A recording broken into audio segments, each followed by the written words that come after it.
ரகுமான் சர்ச்சைகளில் சிக்கியவரோ அரசியல் மீது ஒவ்வாமை கொண்டிருக்கிற ஒரு அப்பர் மிடில் கிளாஸ் இருப்பாங்கல்ல, அந்த இஸ்லாமிய வெறுப்பு பிரச்சாரத்திற்கு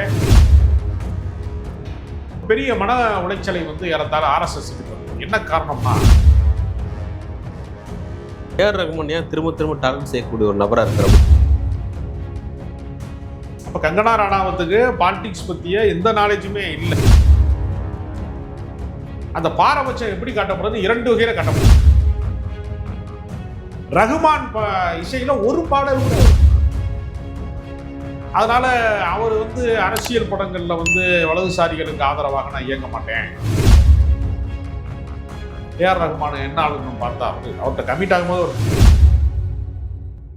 நம்பகமான விஷயங்களை தொடர்ந்து உரையாடி வருகிற நியூஸ் ஃபோக்கஸ் தமிழ் சேனலை சப்ஸ்கிரைப் பண்ணுங்க, தொடர்ந்து ஆதரவு தாருங்கள்.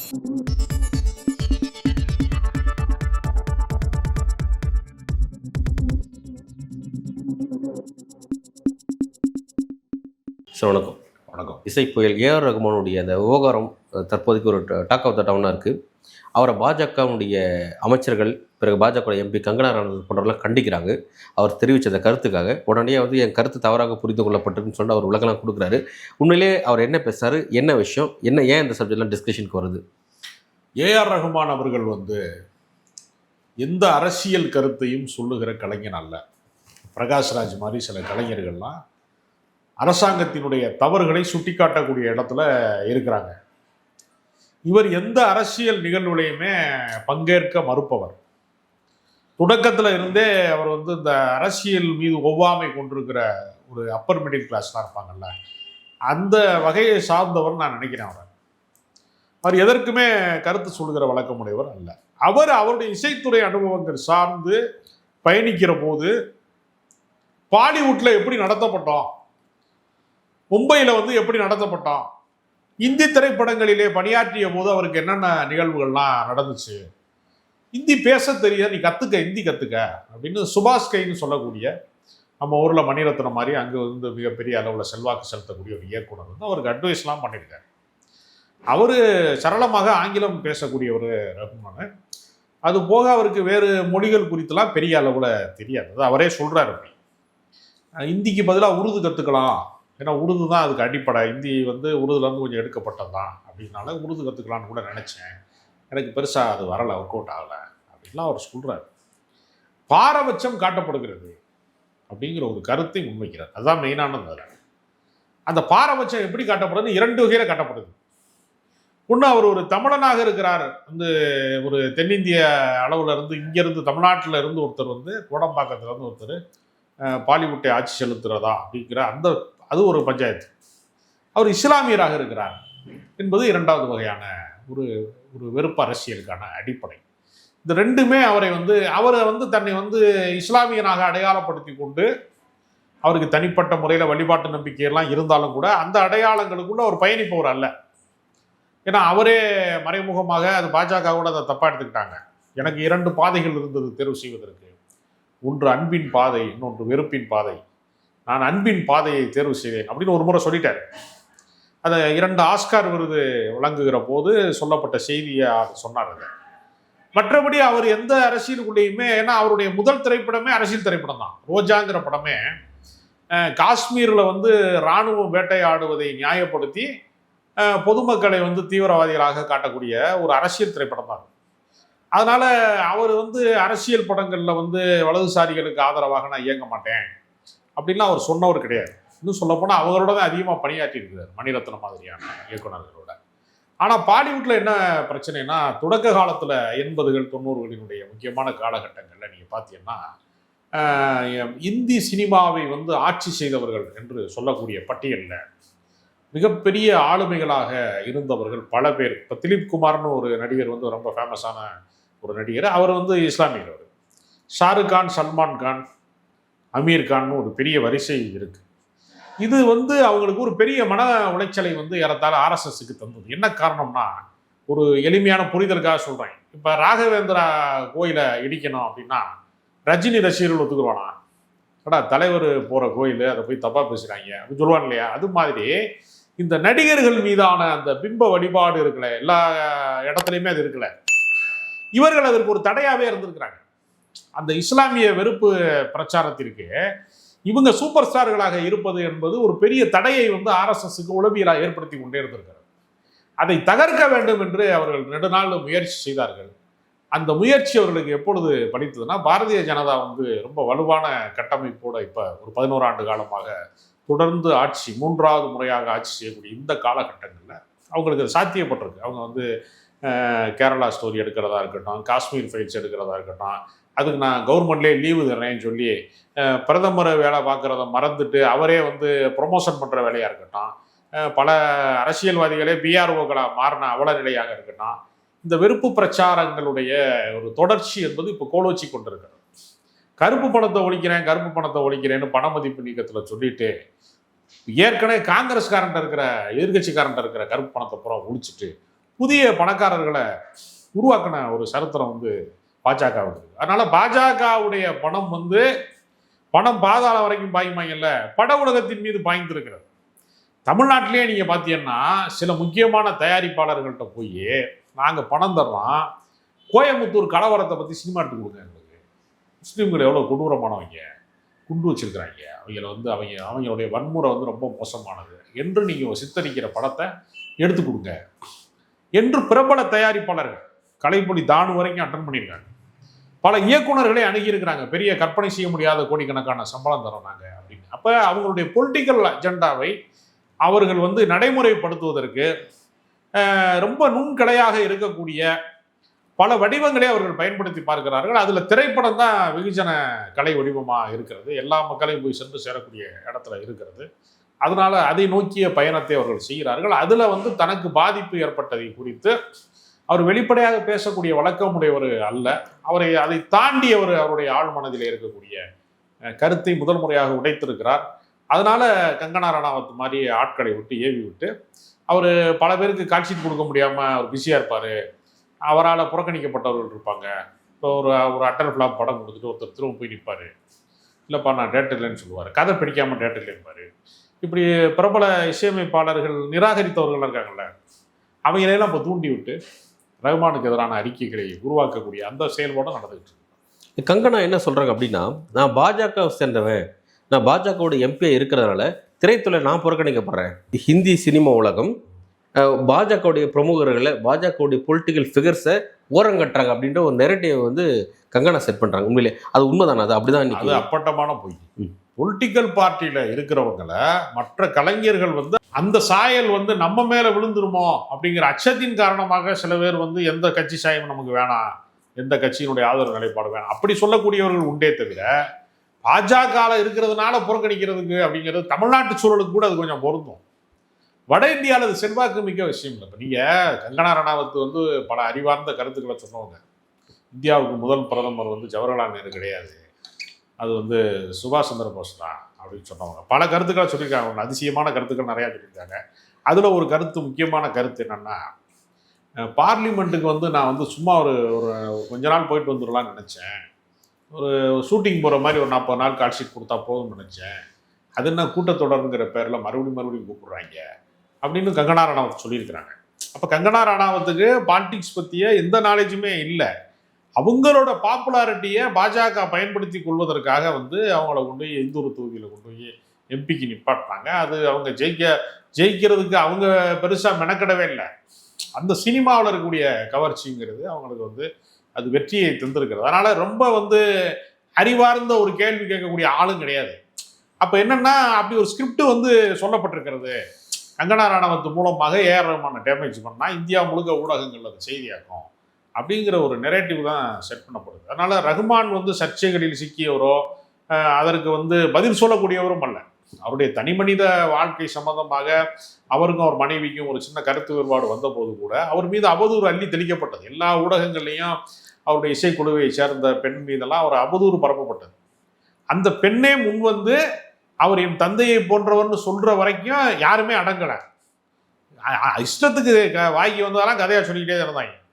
அப்புறம் அவர் மனைவியும் முன் வந்து அவர் அப்படிப்பட்டவர் கிடையாது, எனக்கு டைம் ஸ்பெண்ட் பண்ணல, என்னோட அவர் கூடுதலாக வந்து இல்லைங்கிறதுனால தான் நான் அப்படி கோவிச்சுக்கிட்டேங்கிறத அவங்க சொன்னாங்க. அதனால அவர் மீதான கருத்துக்கே கூட அவர் பதில் சொல்லுகிற வழக்கம் உடையவர் அல்ல. இப்ப கங்கனா ரனாவத் அவங்க ஏவி விட்டுருக்காங்கிறப்ப இப்ப அரசு அதிகாரத்துல இருக்கிறவர்கள், இப்ப நீங்க வெறும் நடிகை விமர்சனம் செஞ்சாதான் எடுத்துக்கிற முடியாது. ஒரு நாடாளுமன்ற உறுப்பினராகவும் அவங்க இருக்கிறாங்க. அதிகாரத்தின் குரல் அவங்க பின்னாடி இருக்குமோங்கிற அச்சத்துல தான் நான் அந்த அர்த்தத்துல சொல்லலைங்கிற விளக்கத்தை அவர் சொல்லக்கூடியவரே கிடையாது. மாற்றுக்கிறதே அவர் முன்வைக்க மாட்டார். ஏன்னா ஷாஹின் பாக் போராட்டம் நடந்தப்ப அது குறித்து ஒரு இசை வெளியீட்டுலா சார்ந்து செய்தியாளர் சந்திப்புக்குள்ள ஒருத்தர் அதை கேட்டார். நான் இதுக்கு பதில் சொல்ல மாட்டேன், நீங்க வாயை பிடுங்க பாக்குறீங்க அப்படின்லாம் சொன்னார்.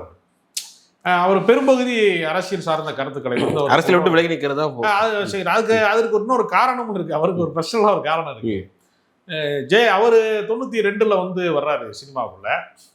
அவர் சினிமாக்குள்ள ஒரு பெரிய பாப்புலாரிட்டிக்குள்ள போயிட்டார். முதல் படத்திலேயே தேசிய விருது வரைக்கும் போயிட்டாரு. அப்போ 95 காலகட்டங்கள்ல தான் வளர்ப்பு மகன் திருமணம்னு நடக்குது. ஜெயலலிதா அவர்களுடைய சசிகலாவுடைய வீட்டில் நடக்கிற திருமணம். அதுக்கு இவர் இசை கச்சேரியை இவரை புக் பண்றாங்க. அப்போ வளர்ந்த ஒரு இசையமைப்பாளர். அதுக்காக பல வழக்குகளை சந்தித்தவர் ஏஆர் ரஹ்மான். அதுல இருந்து அவர் எந்த அரசியல் சார்ந்த நிகழ்வுகளுக்கும் போறதுக்கு அவருக்கு ஒரு பெரிய பாடம் வளர்ப்பு மகன் திருமணத்துல கச்சேரி பாடுங்கிறதுல அவரை ஒழிச்சு கட்டிட்டாங்க அதத்தையே. அதனால பொலிட்டிக்கலா யாரோடையுமே எந்த சம்பந்தமும் இல்லை. யாராவது தலைவர்கள் பிறந்த நாள் வாழ்த்து சொல்றதுக்கு அழைத்தால் கூட அந்த அழைப்பை அவர் எடுப்பதில்லைன்னு குற்றச்சாட்டு இருக்கு. அந்த கட்சிக்காரங்க வருத்தப்பட்டேனே அவர் வாழ்த்து கூட சொல்ல முடியல, அவர்கிட்ட அவர் புறக்கணிக்கிறாரு அப்படின்னு சொல்லக்கூடிய அளவுக்கு அவர் அரசியல்வாதிகிட்ட வெகு தூரம் தள்ளி இருக்கிறார். அதனால அவரை இப்ப இழுத்து விட்டுருக்காங்க. இப்ப தெருவில் இழுத்து விட்டது மாதிரி இழுத்து விட்டுருக்காங்க. ஓகே சார், இப்போ என்ன இந்த விஷயம் என்னன்னா, இப்போ ஏஆர் ரஹ்மான் ஏன் திரும்ப திரும்ப டார்கெட் செய்யக்கூடிய ஒரு நபராக இருக்கார் அப்படிங்கிறதா கேள்வி. நீங்கள் கவனிச்சிருப்பீங்க, ஏஆர் ரஹ்மானுடைய ஒரு மியூசிக் கச்சேரி ஒன்று நம்ம இங்கே சென்னையில் ஈசிஆர் ரோட்டில் ஒரு திட்டமிடப்பட்டுச்சு. அப்போ அது ரத்தாச்சு அப்படின்னு பார்த்தோம். அங்கே பெரிய ட்ராஜடி ஏற்பட்டு ஒரு சிக்கல்லாம் ஏற்பட்டுச்சு. இப்போ அதெல்லாம் கூட அன்னைக்கு தமிழக பாஜக தலைவர் அண்ணாமலை போன்றவர்கள்லாம் ஏஆர் ரஹ்மான் டார்கெட் பண்ணாங்க, பலரும் டார்கெட் பண்ணாங்க. இப்போ தொடர்ச்சியாக ஏஆர் ரஹ்மான் டார்கெட் செய்யக்கூடிய நபராகவே இருக்கிறாரு. இது எப்படி புரிஞ்சுக்கல? இப்போ நீங்கள் இஸ்லாமிய சமூகத்தில் எல்லாராலையும் ஏற்றுக்கொள்ளப்படத்தக்க நபர்கள் வரிசைன்னு நீ எடுத்துக்கிட்டீங்கன்னா, எனக்கு தெரிந்து 2 பேர் அப்படி ஒரு செல்வாக்கு மிக்கவர்கள் சொல்லலாம். ஒன்று, மறைந்த ஏபிஜே அப்துல் கலாம் எல்லா தரப்பு மக்களாலையும் கொண்டாடப்படுகிற இடத்துல இருக்கார். அவர் ஒரு பெரிய விஞ்ஞானி, மனிதாபிமானம் உள்ளவர், அவர் ரொம்ப எளிய வாழ்க்கைக்கு சொந்தக்காரங்கிற அந்த இமேஜுக்குள்ள அவர் இருக்கார். அப்போ அப்துல் கலாமை அவங்க இஸ்லாமியருங்கிற எல்லையை தாண்டி நேசிக்கிறாங்க. அதே இடத்துல நேசிக்கக்கூடிய இடத்துல இந்திய அளவில் அவருடைய இசையால் கொண்டாடப்படக்கூடிய இடத்துல இந்தியாவுக்கு 2 ஆஸ்கர் விருதுகளை பெற்று தந்தது, மிகப்பெரிய உலகத்தின் உயரிய விருதுகள் எல்லாத்தையுமே பெற்றவர் ஏஆர் ரஹ்மான். இப்போ ரஹ்மான் மத எல்லைகளை கடந்து நேசிக்கப்படக்கூடிய இடத்துல இருக்கார். அப்போ இஸ்லாமிய வெறுப்பை விதைப்பதற்கு இது மாதிரி நபர்களுடைய பாப்புலாரிட்டி ஒரு பெரிய தடையாக இருக்காது. அதை தகர்க்கிறதுக்கு தான் அவங்க என்ன பண்ணாங்கன்னா, நீங்கள் குறிப்பிட்ட ஈசிஆர் கச்சேரி ஒரு டிக்கெட் போடுறதுக்கு எல்லாம் பண்ணிட்டார். போலி டிக்கெட்டை இவங்களே பிரிண்ட் பண்ணி ஒரு கும்பலை உள்ள அனுப்பி உண்மையிலேயே டிக்கெட் எடுத்தவனையெல்லாம் உள்ள விடாம அத்துமீறி உள்ள நுழைந்து பெண்களை எல்லாம் கூட்ட நெரிசல்ல கையை பிடிச்சி எடுக்கிறது, பாலியல் ரீதியாக அத்துமீறுவது மாதிரி வேலைகளை எல்லாம் செஞ்சு ஒரு நிகழ்ச்சியை சீர்குலைப்பதற்கான எல்லா வேலையும் செஞ்சு திட்டமிட்டு சீர்குலைச்சாங்க அவரை.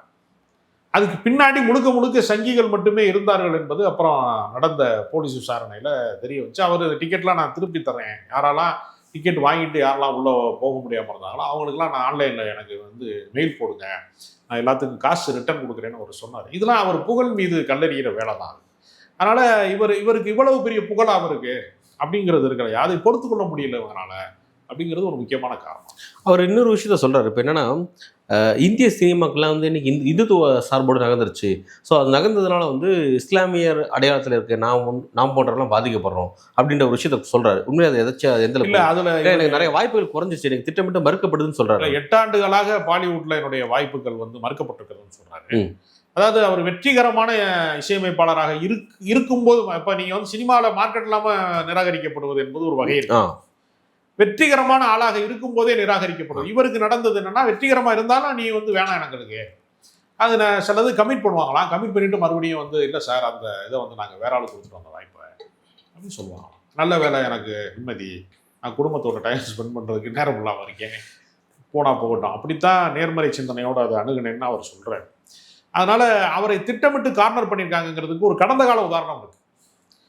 வாணி ஜெயராம்னு சொல்லக்கூடிய பாடகி, சமீபத்தில் மறைந்த பாடகி, பாம்பேல தான் அவருடைய கணவர் வந்து வேலை செய்கிறாரு அப்படிங்கிறனால இன்றைய மும்பை அது, அன்றைய பாம்பே அது.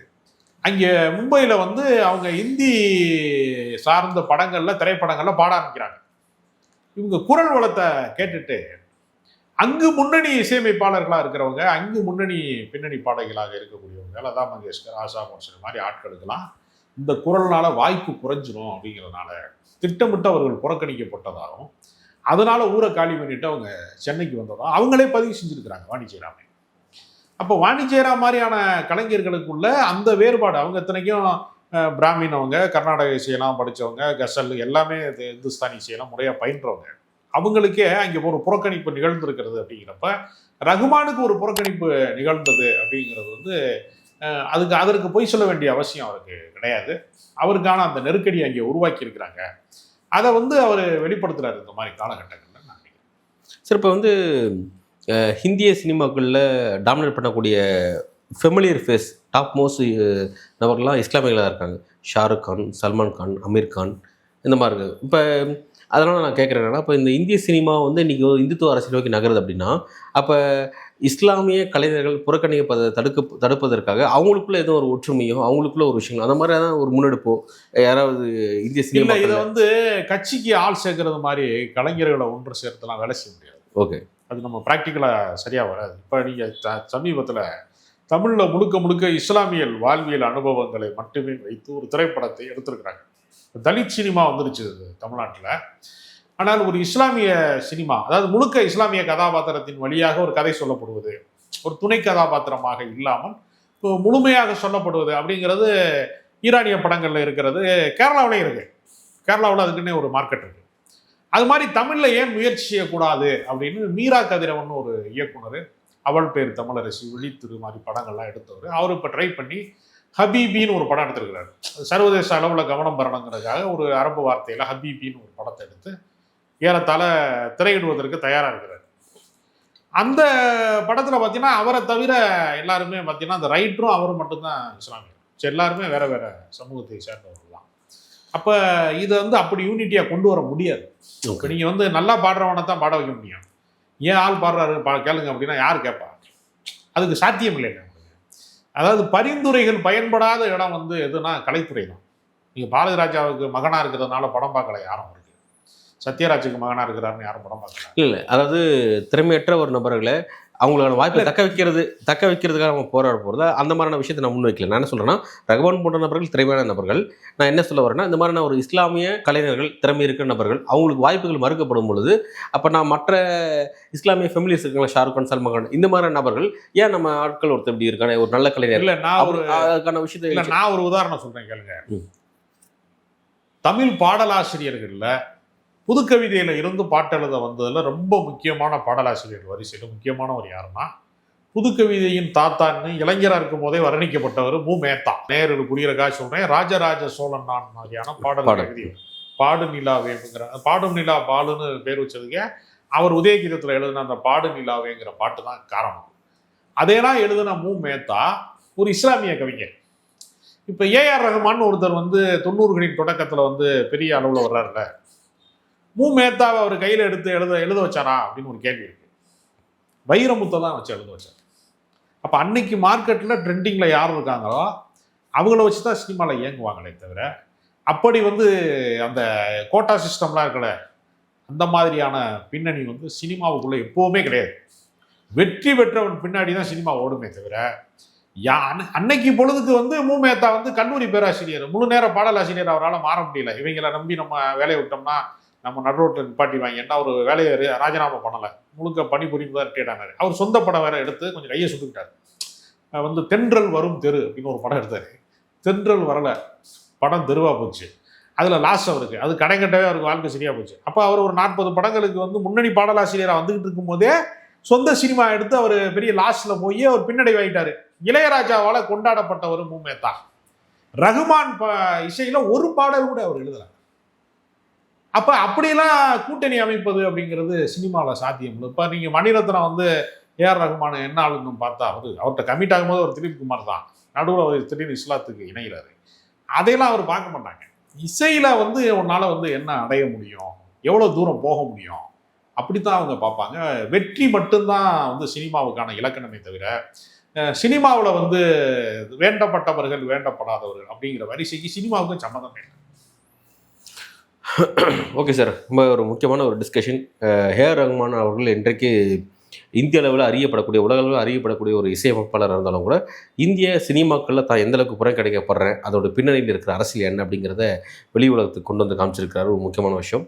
அதோட பின்னணியில் என்னென்ன நடக்குது அப்படிங்கிறத இன்றைக்கி பொதுவெளிக்கு கொண்டு வந்திருக்கிறாரு. அதோடைய பேக்ரவுண்ட் பாலிடிக்ஸ் ரொம்ப அழகாக எக்ஸ்பிளைன் பண்ணிங்க. உங்களோட வருகைக்கும் கருத்துக்கு நன்றி.